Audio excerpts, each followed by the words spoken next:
Velamal Bodhi campus in 40 days NEET crash course. Call 7092501111. இந்த பட்ஜெட்டில் அவங்க சொல்லியிருக்கிறாங்க, கோவில்கள் எல்லாம் புனரமைத்ததுக்காக நாங்கள் கடந்த 5 ஆண்டுகளில் 8100 கோடி ரூபாய் செலவு செய்திருக்கின்றோம் என்று சொல்லியிருக்கின்றாங்க. ஆனால் எங்களை பொறுத்தவரை வெறும் 82 கோடி ரூபாய் தான் செலவு செஞ்சுருக்கிறாங்க. ஒருவேளை இவங்க 8100 கோடி ரூபாய் செலவு செஞ்சுருக்கிறாங்கன்னா இவங்க ஒரு வெள்ளை அறிக்கையாக தமிழகத்தில் இந்த திராவிட முன்னேற்ற கழகம் தலைமையிலான இந்த ஆட்சி, திராவிட மாடல் ஆட்சி எப்படி 8100 கோடி ரூபாய் கோவிலுக்கு செலவு செய்திருக்கின்றோம் என்பதை ஒரு வெள்ளை அறிக்கையாக விடுகட்டும். ஸோ மொத்தத்தில் சொல்லணும்னா நம்முடைய விவசாயத்துறை என்பது வெறும் 3% தான் வளர்ந்துருக்கு. தமிழக மக்கள் நல்லா புரிஞ்சுக்கணும். குஜராத்தில் மோடி அவர்கள் ஆட்சியில் இருந்த பொழுது 10 ஆண்டு காலம் வருடத்திற்கு 10 விழுக்காடு விவசாயம் வளர்ந்துச்சு. வெறும் 3 விழுக்காடு மட்டும்தான் விவசாயத்தை வளர்த்திருக்கிறாங்க. மத்திய அரசு கொடுத்துருக்கக்கூடிய PLI ஸ்கீம் மூலமாக தமிழகத்திற்கு இன்றைக்கி எலக்ட்ரானிக் நிறையா கிளஸ்டர்ஸ் வந்திருக்கு. அதுவும் மத்திய அரசினுடைய ப்ரொடக்ஷன் லிங்க்ட் இன்சென்டிவ் ஸ்கீம் மூலமாக மட்டும்தான். அதை TRB ராஜா அவங்களே ஒத்துக்கிறாங்க. இன்னொரு பக்கம் ECMS scheme, electronic component manufacturing scheme, அதுவும் மத்திய அரசினுடைய திட்டம். அது மூலமாக தான் எலக்ட்ரானிக் காம்பனன்ட் கம்பெனி தமிழ்நாட்டுக்குள்ளே வருது. ஸோ மாநில அரசு சொந்தமாக ஒரு திட்டத்தை தொடங்கி அதன் மூலமாக வேலைவாய்ப்பு அவங்களால கொண்டு வர முடியல. ரெவென்யூ டிஃபிசிட் ஆகிருக்கு. போன ஆண்டுக்கும் இந்த ஆண்டுக்கும் சொன்னதை விட நான் ஏற்கனவே சொல்லியிருந்த 21,000 கோடி ரூபாய் குறைஞ்சிருக்கு. VB ராம்ஜி பட்ஜெட் குறைஞ்சிருக்கு. உயர்கல்வித்துறை வெறும் 11,000 கோடி கடன் வாங்க போகிறாங்க. மொத்தமாக நம்முடைய கடன் என்பது 10,62,000 கோடி ரூபாய்க்கு 10 லட்சத்தை தாண்டி போக போகுது. ஸோ மொத்தத்தில் பார்த்தோம்னா இது ஒரு சுய புராணம். அந்த நிதியமைச்சரை நான் விமானம் வருவதற்கு முன்பு பார்த்தேன்.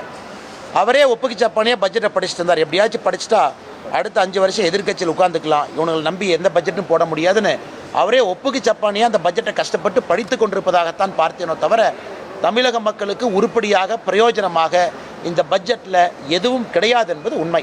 ஏன்னா மற்ற அரசியல்வாதிகள் சும்மா பேசிட்டு போயிடுவாங்க. நான் புள்ளி விவரத்தோடு சொல்லுகின்றேன். முக்கியமான விஷயத்தை சொல்கிறேன். கடனை சொல்கிறேன், ரெவென்யூ ரெசிப்டை சொல்கிறேங்க, உயர்கல்வித்துறையை சொல்கிறேன், VB ராம்ஜி சொல்கிறேன், உயர்கல்வித்துறையினுடைய என்ரோல்மெண்ட்டை சொல்கிறேன். எல்லாமே அதில் பாலாத்து கொண்டு போயிட்டு என்ன திராவிட மாடல் அரசு? அதிலிருந்து தெளிவாக தெரிகிறது தமிழகத்திற்கு 0 ரூபாய், 0 ரூபாய் கொடுத்த பட்ஜெட்டு எதுவுமே பிரயோஜனம் இல்லை. அதனால தான் இவங்களே பட்ஜெட்டுக்கு முன்னாடி வீடு வீடாக சென்னையில் போய் முட்டையை கொடுத்தாங்க. மத்திய அரசு முட்டை கொடுக்குதுன்னு. அப்போ எனக்கு தெரியல, இன்றைக்கி தான் புரியுது இவங்க பட்ஜெட்டில் முட்டையை கொடுப்பதற்காக சென்னை மூலம் முட்டை கொடுத்தாங்க என்பது எனக்கு தெரியும்.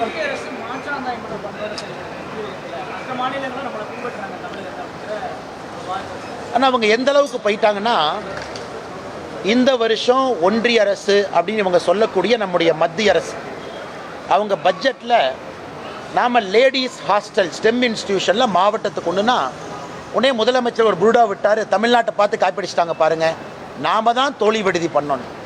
ஆனால் எத்தனை பேர்த்துக்கு தெரியும் மத்திய அரசினுடைய சஹி நிவாஸ் அப்படிங்கிறது தான் தமிழகத்தில் தோழி விடுதின்னு ஒரு ஸ்டிக்கர் ஒட்டி மத்திய அரசு கொடுக்கக்கூடிய பணத்தை அந்த தோழி விடுதிக்கு பயன்படுத்துகிறாங்க. இந்த பட்ஜெட்லேயும் தோழி விடுதியை பற்றி பேசியிருக்காங்க. ஆனால் தப்பு இல்லை, கொண்டு வாங்க. ஆனால் மத்திய அரசு அக்னாலேஜ் பண்ணுங்க. இது மத்திய அரசு திட்டம்னு சொல்லுங்கள். நீங்கள் சொல்கிறீங்க கலைஞர் கனவு திட்டம், கனவு இல்லம் திட்டம்ங்கிறீங்க. அது மத்திய அரசினுடைய திட்டம் இல்லையா? மத்திய அரசு அதுக்கு பணம் கொடுக்கலையா? அதனால் வெறும் பொய்யை பேசி பேசி நீங்கள் சொல்லாட்டி கூட பரவாயில்ல. இந்த முறை மத்திய அரசினுடைய பட்ஜெட்டில் இந்த லேடிஸ் ஹாஸ்டலை இந்தியா முழுவதும் கொண்டு வரும்போது ஒரு திமுக அமைச்சர் சொன்னார், பாருங்க நம்ம தோழி விடுதியை எல்லா பக்கம் கொண்டு போகிறாங்க. இதுதான் திராவிட மாடல் ஆட்சியினுடைய சாதனை. மத்திய அரசினுடைய சஹி நிவாஸ் திட்டத்தை எடுத்து தோழி விடுதியின் பேரை மாற்றி அதை மறுபடியும் மத்திய அரசின் மீது பழிய போடுறாங்க. அதனால் மொத்தமாக சொல்ல வேண்டும் என்றால் மத்திய அரசு நிறையா கொடுக்குறாங்க. நீங்கள் போய் கையெழுத்து போட்டு PM ஸ்ரீ ஸ்கூல் வருவதற்காக கையெழுத்து போட்டு கேரளா கையெழுத்து போட்டு வாங்கியிருக்கின்றார்கள். ஒரு மாநிலமும் போடும் பொழுது சொன்னதை மாற்றி பேசி திரும்ப வந்து இன்றைக்கும் தர்மேந்திர பிரதான் அவர்கள் சொல்வது என்ன? MOUவை சைன் பண்ணுங்க, பணத்தை வாங்கிக்கங்க. மத்திய அரசை பொறுத்தவரை எங்கேயும் மாற்றாந்தாய் மனப்பான்மையோடு அணுகவில்லை. மாநில அரசு தான் வேண்டுமென்றே மத்திய அரசின் மீது ஓர வஞ்சனையோடு தமிழகத்திற்கு எதுவும் வரக்கூடாது. இன்றைக்கி நான் சொல்கிறேங்க, இதே பட்ஜெட்டில் தங்கம் தென்னரசு அவங்க சொல்கிறாங்க மதுரைக்கு கோயம்புத்தூருக்கு மெட்ரோ ரயில் இல்லை அப்படின்னு. மத்திய அரசுனால மெட்ரோ ரயில் இல்லை அப்படின்னு. நான் கேட்குறேன், மத்திய அரசு டீட்டெயில்டு ப்ராஜெக்ட் ரிப்போர்ட்டை மாற்றி கொடுங்கன்னு கேட்ட பிறகு 5 மாதம் ஆச்சு, 4.5 மாதம் ஆச்சு. நீங்கள் டீட்டெயில்டு ப்ராஜெக்ட் ரிப்போர்ட்டை சப்மிட் பண்ணீங்களா? சப்மிட் பண்ணது என்ன தேதி அப்படிங்கிறது தமிழக மக்களுக்கு சொல்லுங்கள். அதை சொல்லாமல் சட்டப்பேரவையில் கோயம்புத்தூருக்கும் மதுரைக்கும் மெட்ரோ ரயில் வராத காரணம் மத்திய அரசுன்னு இன்னைக்கும் இந்த பட்ஜெட்டில் அண்ணன் தங்கம் தென்னரசு அவர்கள் ஒரு பைய சொல்கிறாங்க. இதை எப்படி ஏற்றுக்க முடியுங்கண்ணா? வேளாண் துறை பட்ஜெட்டில் நல்லா வந்திருக்குன்னு சொல்லி வேளாண் துறை அமைச்சர் எம்ஆர்கே பன்னீர்செல்வம் நான் டேட்டா கொடுக்குறேங்கன்னா என்னென்ன ஒரு பட்ஜெட் கொடுக்குறாரு? 3% தான் வளர்ச்சி. விவசாயத்தை பொறுத்தவரை திமுக ஆட்சிக்கு வந்துட்டாங்க, திமுக ஆட்சியிலேருந்து போகிறாங்க. இந்த 5 வருஷத்துக்கான வந்ததுக்கும் இன்றைக்கி இருக்கக்கூடிய வளர்ச்சி பாருங்கள். ஆவரேஜாக ஒரு வருஷத்துக்கு 3% வளருது. 21 22 3, 22 23 3, சராசரியாக 3% மட்டும்தான் வளர்ச்சி இருக்கக்கூடிய வேளாண்மை. ஆனால் எம்ஆர்கே பன்னீர்செல்வம் அவங்க எதுக்கு தனியாக ஒரு பட்ஜெட் போடுறாங்கன்னு எனக்கு தெரியல. வெறும் 3% வளரக்கூடிய வேளாண் துறை பட்ஜெட்டு, அதில் வேளாண் துறையினுடைய வயிற்றில் அடிக்கக்கூடிய ஒரு துறைக்கு எதுக்காக தனி பட்ஜெட்டு? அதனால் வெள்ளை அறிக்கை விடட்டும்.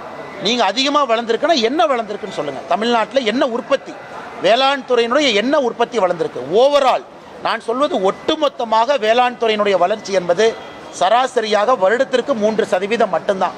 அதை மாற்றி நம்பரை டிங்கர் பண்ணி அந்த வேளாண் துறையினுடைய ஒரு 3 பொருளை மட்டும் எடுத்து அது வளர்ந்ததா சொல்லாதீங்க. மொத்தமாக வேளாண் துறையினுடைய வளர்ச்சியை நம்ம பேசிக்கிட்டு இருக்கோம். Velamal Bodhi campus in 40 days NEET crash course. Call 70925 01111.